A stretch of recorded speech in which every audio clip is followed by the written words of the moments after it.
This is Sunday, January 27th, 2013. And before we meet Lata again for another wonderful interview, I wanted to share with you something that I heard on Friday evening from a lady who's been here for many years. She said, do you know that the 1/26 is Republic Day? Yeah. And Yesterday. at 1/26, Sri Aurobindo left his body. Oh. So, welcome back, Tara. Lata, sorry. And today, let us share some more memories of the older sadhaks and sadhikas, and whatever else you would like to tell us, perhaps about sports or education. You mentioned Purani earlier. Would you tell us a little about your memories of Purani? Yeah, what I first remember of Purani, there were no groups for sports, no organized groups. But some of the children, he used to take us to the playground, or we used to come to the playground. He would come and make us do races, running race, and play games and all. He was making us do that in the beginning. And he was, of course, very nice with us and full of life, that is my view. And after that, somehow because we had been doing sports and he was making us teach us sports, I was quite free with him. And then I heard that I was still a child in that way. I heard that Purani, mother said that Purani is the only person who can explain Savitri. Otherwise, she didn't want people to explain Savitri because they would distort. They themselves don't know well and they would distort it. So she had mentioned about Purani, so I said I'll go to him. I went to him and asked him. And I was surprised that he accepted and gave me time, because he didn't say you won't understand or anything. And I used to go regularly to him, I think once or twice a week. And he used to read out and explain, but I still don't know if I understood. But I used to enjoy it, that's all I know. And then I don't remember how it stopped. It's lasted quite long, but then how it stopped, I don't know. I only can say that I enjoyed the class, but whether I understood, I cannot say anything about it. Because that is... You also mentioned Sunilda. Yeah, Sunilda, right from the beginning, somehow we really admired him for his personality. And he used to play music, and I wanted to learn sitar since before I came here. So I asked mother, and she told Sunilda to teach me sitar. But before that there was something else. Then I needed a sitar. And my mother said, this is my physical mother, she said, oh, why do you want to spend money on sitar? There is one violin lying at home, because my elder brother was learning violin. You better learn violin. Then I told mother, this is what my mother said. Oh, just because it's lying you have to learn violin and not. And she said, violin, there's nobody to teach here. And if you don't play well, it is terrible. So she said, no, you tell them you want to play sitar. And so then I told my father, and then he got me my first sitar. Sunilda got it through people, which my father paid naturally. But that sitar was for beginners. But he said this sitar is okay for beginners, but after that you will need a proper sitar, which is called tarafdar, with wires underneath to resound with. Then he said you should get a good one. If it's not a good one, then you will never play very well and it won't last very long. So he gave the name of some Kanhaiya Lal company which was very old and which were the best in Calcutta. So I told my father. And my father had one friend who is famous musician and who was a devotee of Aurobindo. So he went to his house. He said his house was full of instruments, and he knew so many instruments, he could play so many instruments. He told him that my daughter wants a good sitar by Kanhaiya Lal, if it's possible. And he ordered the sitar. He played on it to see that it was a good one, and he brought it for me. I mean, he got it, that gentleman brought it in, and Sunilda said it was really a good sitar. He also, so that sitar, of course, I had till I used to play. Then once Sunilda broke his, he was a very good football player. So he broke his wrist. Then he said, you couldn't teach me anymore. Then if he couldn't teach me, later on this sitar was lying and I didn't know what to do with it, and I wanted to sell it off. Tara said, no, don't sell it. Give it to me for the Delhi ashram. So my sitar is still lying in Delhi ashram. Both the sitars are there. They're using, I don't know how, but they're there for students or something like that. Did you become rather proficient in playing? I was quite good. Sunilda used to praise me also. And then when I went to Europe, I took my sitar along. And I gave a few performances there with some, wherever there were these Indian get-togethers for the people of the country. So I played sitar in Paris, in Besançon, and then also in Germany. I used to play. But it was always a big baggage to carry very carefully, because an instrument you have to be very careful about that. And I have also pictures with there which came out in papers also in some, because it was a... On your iPad? I think it is there, but iPad to search it, there's so many pictures, it's very difficult. But it is possible. But with those came out in papers because there were some functions of the place where I did the course. At the end of the course, they had a function, and then they brought it out in papers also in that way. But then Sunilda was not only my teacher for my music, but he was my teacher for mathematics, for sciences, different sciences, that means physics, chemistry, and even botany and all. And I used to admire him because he was very good, and he was, I think, to my impression, he used to be shy. He never talked much to us students.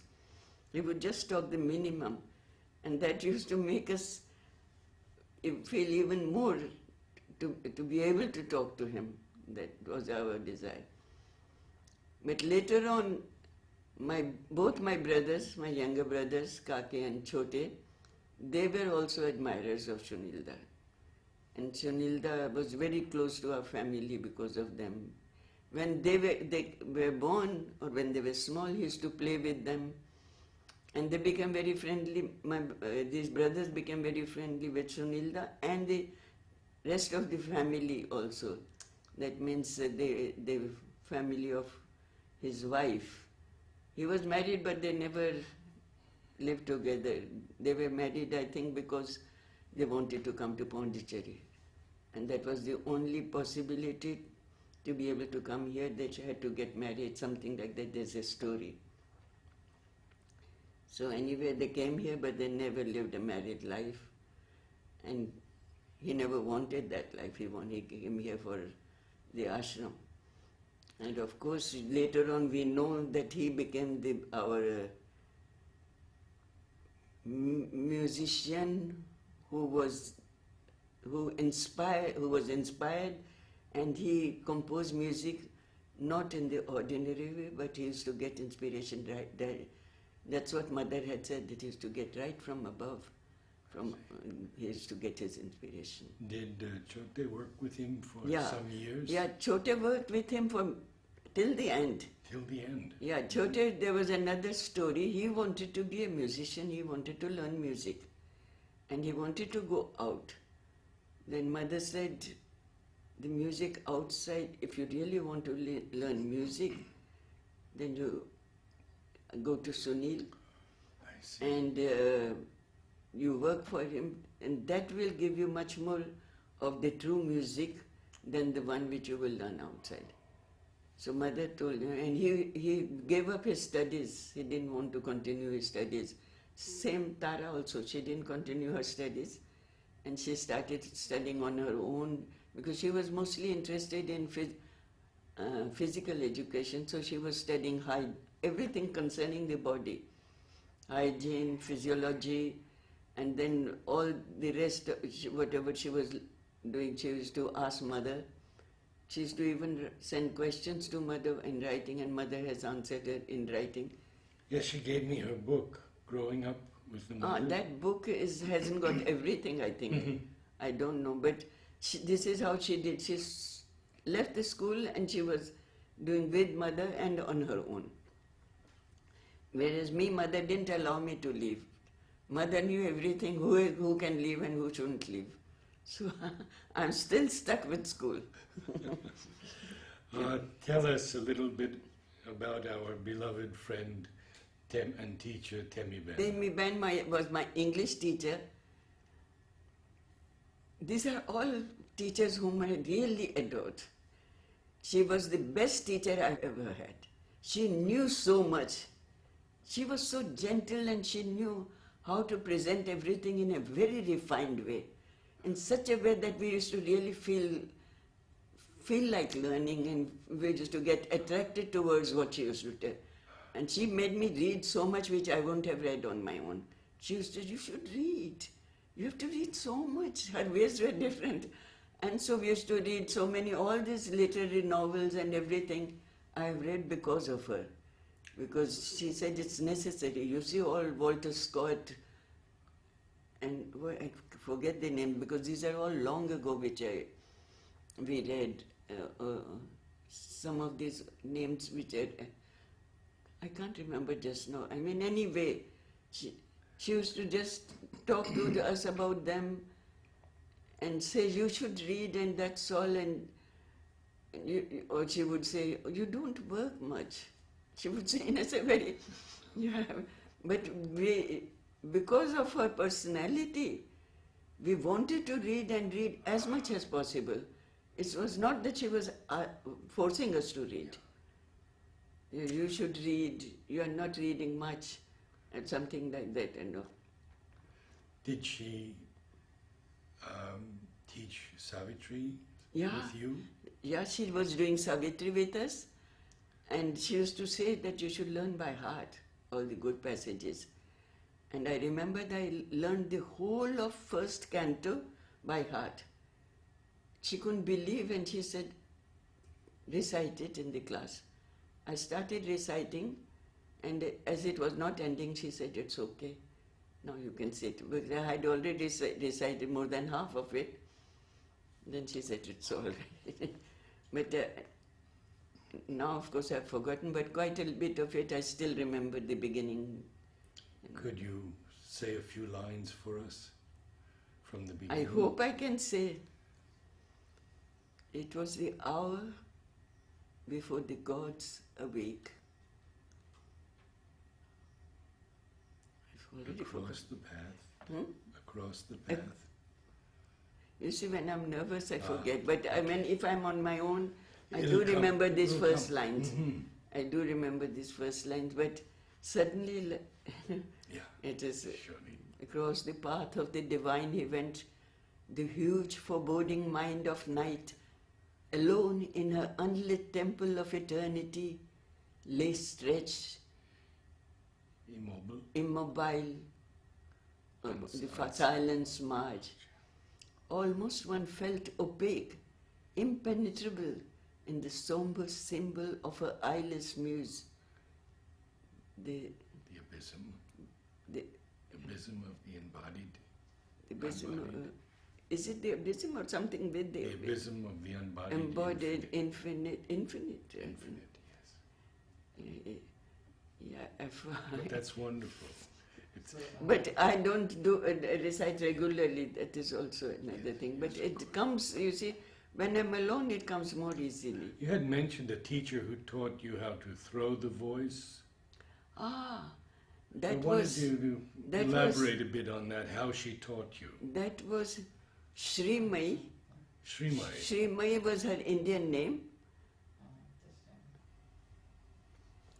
So the Savitri we were doing, what she wanted to do is, you see, not much of explanation, here and there some words and this thing, but she wanted us to learn by heart. And I remember I learned so much by heart from Savitri.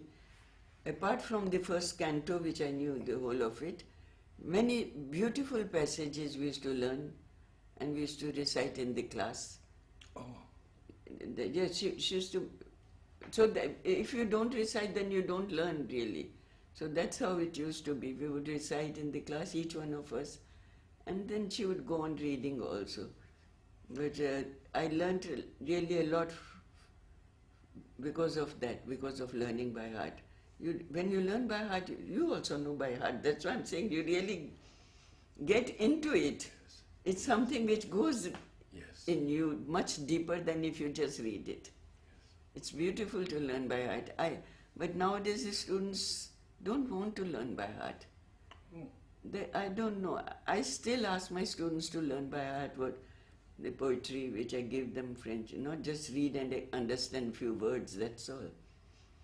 But most of the students don't want to learn by heart, I've noticed.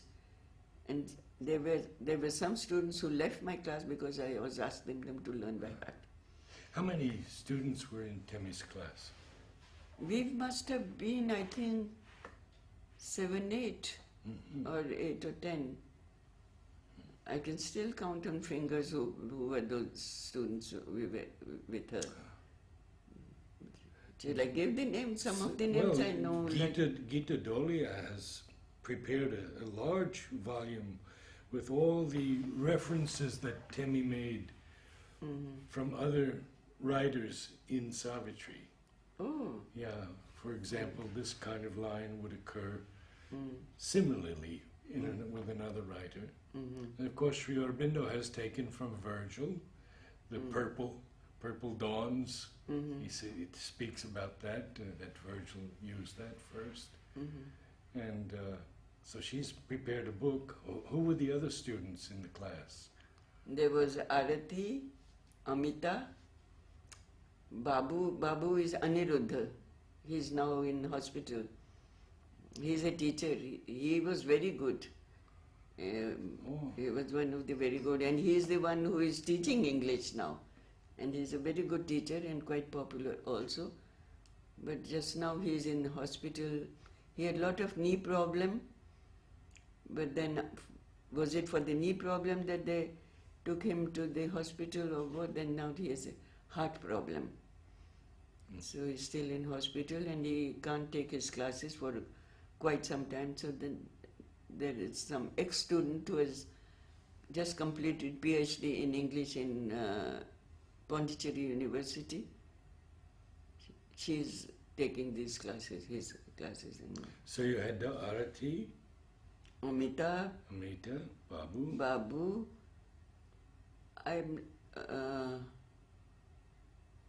Who else was there?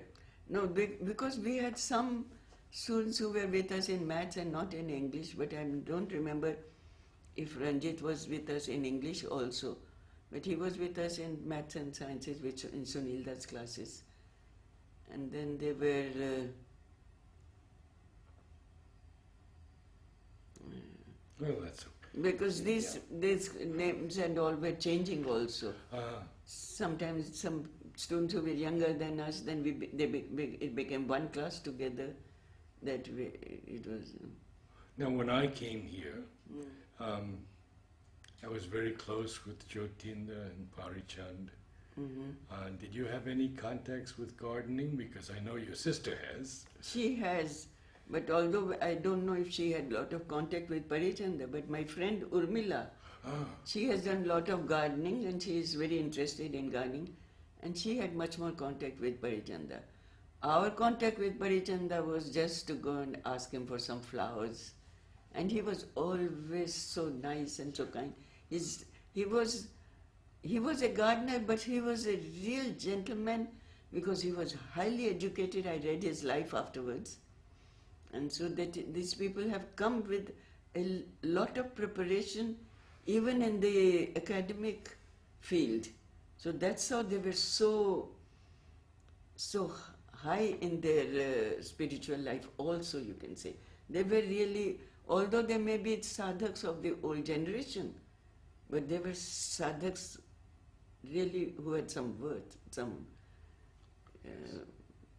all these people of that generation like Parichanda. Parichanda, there is a book on him. I have the book. When I went through that, I said, my God, and like Rishabh Chand also.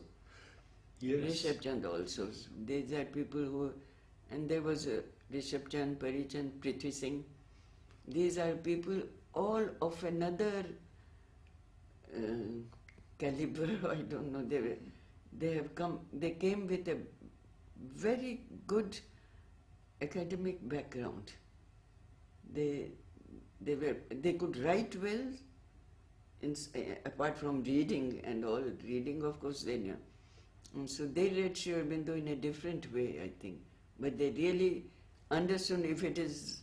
But most of them had also something inward. It's not just outward. That is how they. What I recall most about Parichand was that you could never leave his office and you wouldn't be smiling and joyous. No, he was all. He communicated that love of mother Yeah. and that joy in being here, like no one I knew. Then his letters to mother regarding his garden, they were coming out in the bulletin.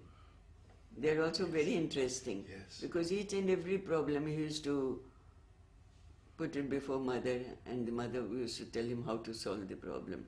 You see, you always have problem on the physical side of the work. Yes. Especially with the gardeners, the working people who don't have this background of education, and they're very simple people. But even if they were simple, and they in those days they still had a heart which you don't see much these days. These days the workers work only for money, and they don't have anything, no feelings for the people for whom they are working. Mostly, I say mostly, there are always exceptions. And then they don't really, if you offer them just a little more money, they will leave you and go away. If somebody else offers a little more, they don't have the feeling for it. Of course, there are always exceptions, but otherwise they understand only money, and they are never grateful for what they get also. But in those days they were different. They were different. And many of these workers also had contact with mother. And they had the feeling that she was divine and all. And some of those people, some workers whose fathers had some contact with mother, who had seen mother, they still remember this because they were children when they had that. And I think there was one worker who was working in Jagdish Pai's place in sanitary department. Like that you meet one or two persons sometimes. Yes. It's very interesting because even in the town, how much there was,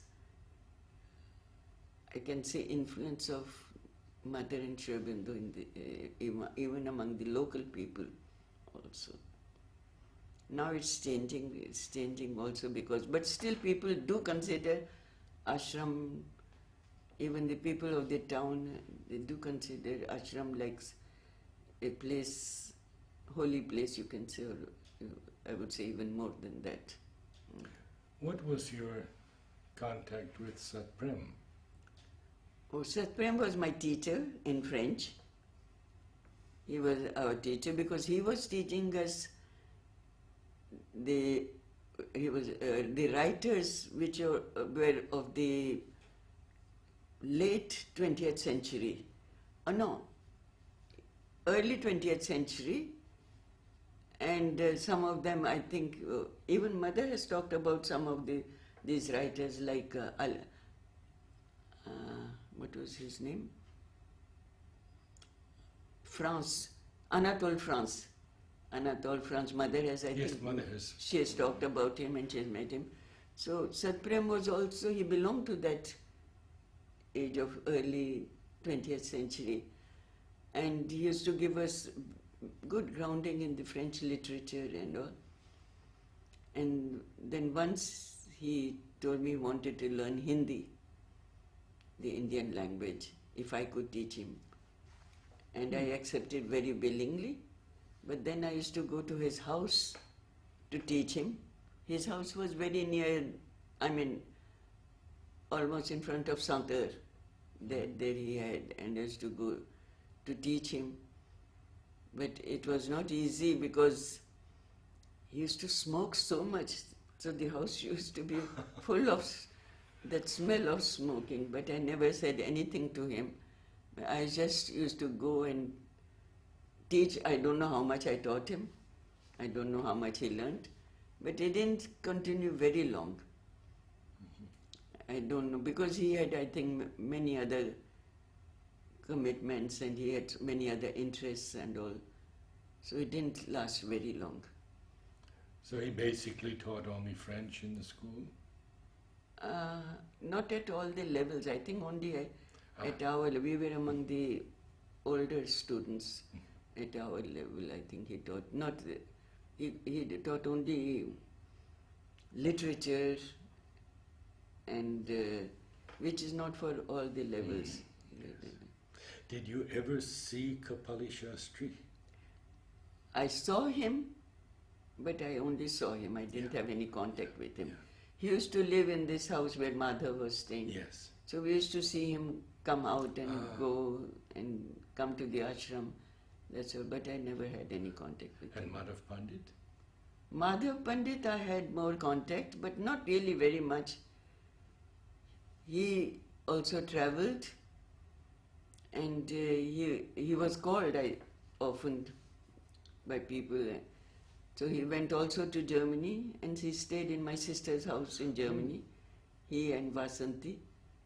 And wherever, I don't know much about the other places, but in my sister's place, I know what she told us, that they used to call people to listen to him. Oh, I know Madhav, and he used to give talks in the school.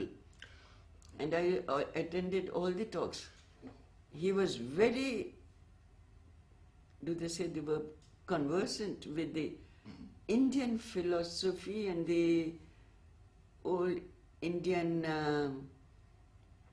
writings of like Upanishad, Vedas, Upanishads, and all this. He knew very well. He was very good. And he used to often give talks, and based on Aurobindo's, he used to often give, and I used to attend them all, and he was very good at that also. Very clear, whatever he talked, it was, so we enjoyed what he talked. So that is my, and otherwise I have talked to him also concerning, because he was one of those who used to go to Mother upstairs, and we could give him a letter or tell him to say something. We had 3 persons, Nalini, Amrita and Madhav, to send a word to Mother or get a reply from Mother. So these people were doing And Monsieur André in later years took things to Mother also. Yeah, that was much later. Much later, Much yes. later. Yes. But André I knew from Paris, because my very first contact was André. It is, of course, his daughter Purna, she kept me in her house. But then André was the person who was really feeling the responsibility and all. So I used to go to see him. And my father was, as he was worried about his daughter going abroad for the first time without any experience of life, he had contacted Andre and he called him as his brother. So, you know, the Europeans, when they're given this family status, immediately they get very much moved. Yes. So Andre was very nice to me always, and what I remember is the first day when I went to meet him, I wept and wept and wept. I couldn't talk because it was something for me, such a big change. I had not yet got into the life. It was just first meeting. And he was looking at me and he said, "It's all right. Weep out." I mean, you can.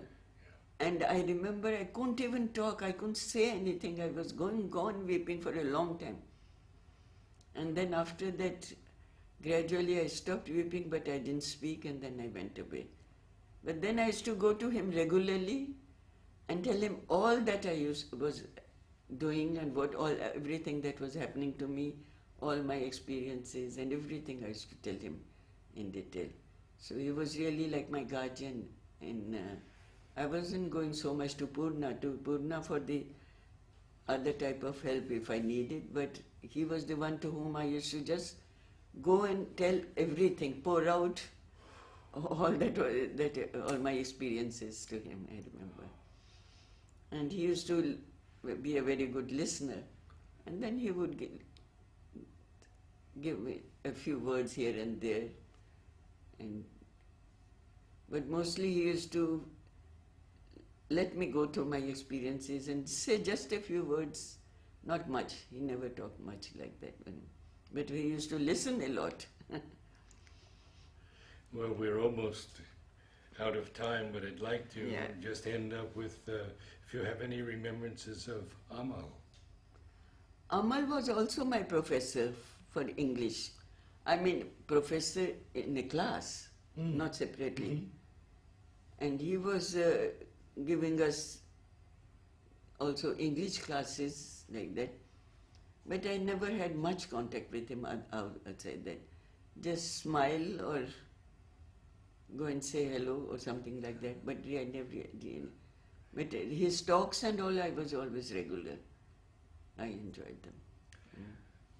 Do you think one day you could bring Urmila and the two of us could talk? I will bring her. I can It bring would be her. very nice because she has some experiences. She has a better memory than me. Oh, But she doesn't talk much in the sense, I don't know, she's not habituated to talking much.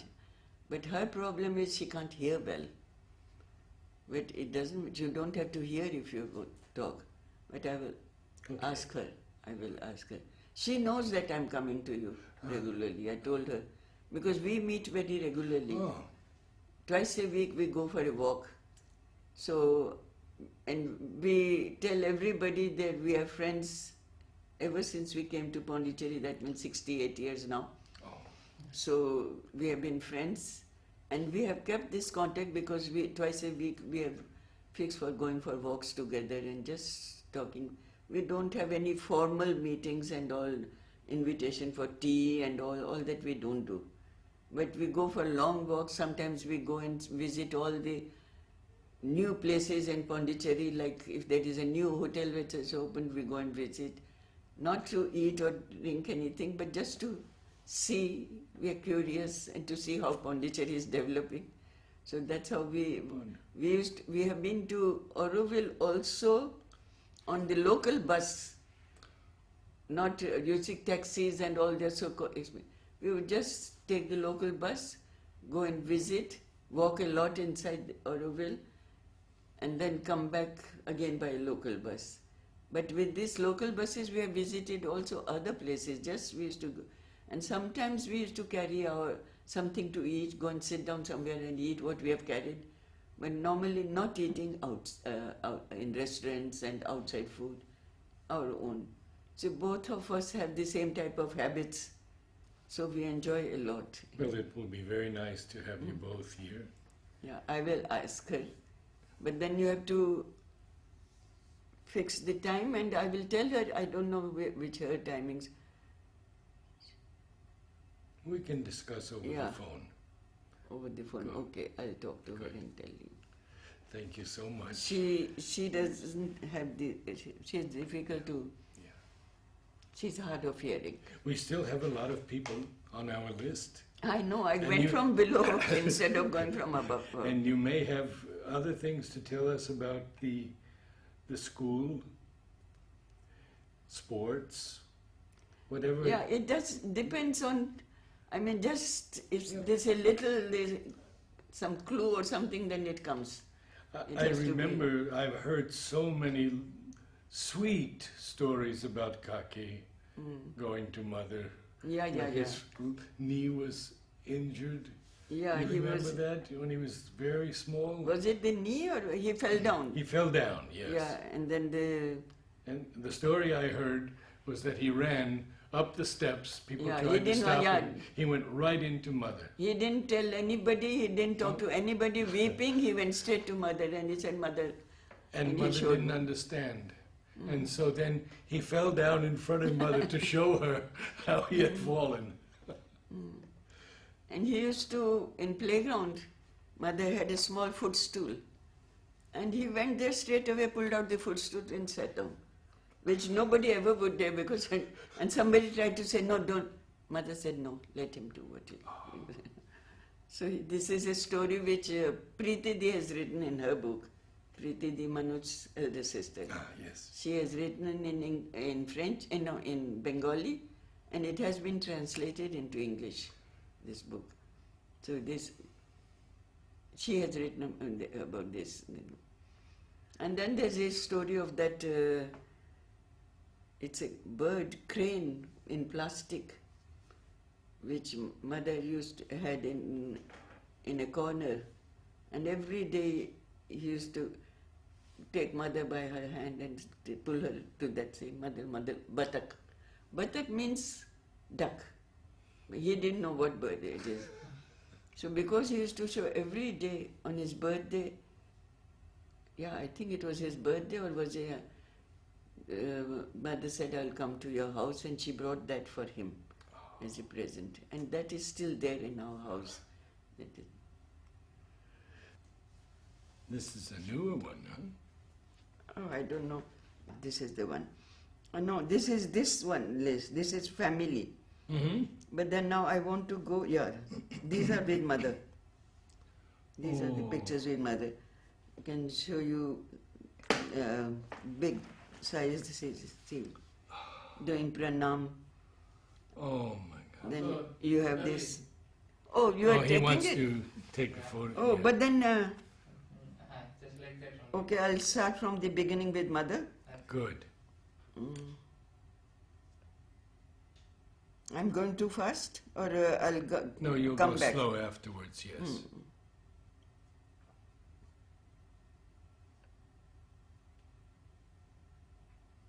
Oh, what? Yeah, this is the first one. Is it okay? Yes. Should I go fast or slow? No, slower. Although this is not of the same date. So there is the person who has done it, because Tara can't do everything herself. She makes people work, and they're mixed up. They don't know much about it. This is of another date. This is in the playground. Where are you? I am reciting, I think. Ah, Or no, not reciting, somewhere here. Now I can't see, I have to see with my glasses. These ones I never give importance. This is very small in this, and there, if I'm there, I'm very small, it's not seen. But Tara has added these. These are the ones with where I'm that's with mother. beautiful. Oh, look at that. These are taken in 67. 67.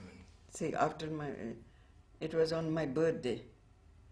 With her, that Hasselblad camera, Ah, Tara took these pictures. And this is that story of 8 pictures which came very well. Or 9.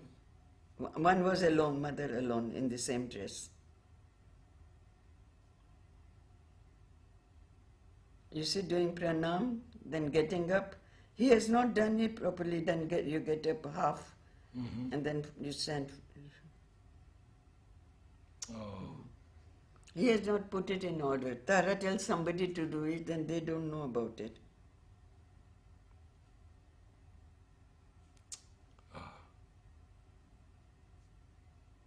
No, this is not that. This is finished, I think. oh, that's wonderful.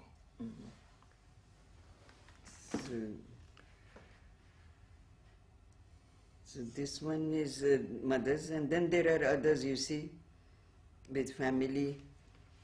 I think this is the one where, no, these are only me alone. No, these. Well, we would like some pictures of you, if you can show us. There's so many.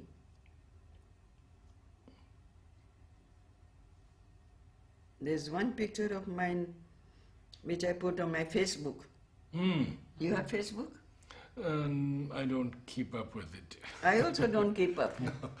But my picture is there, my name is there, that's all. Otherwise I don't bother about it. Yeah. I'm not... Otherwise, You have seen it? probably, but otherwise updated in every field. Now, my God, I was the one who refused. I didn't want to change at all. There was one picture which I have got with my... But there are many nice photos of you. But there are too many, to select. It's difficult. And I think these are the ones in Europe. I'm not very sure.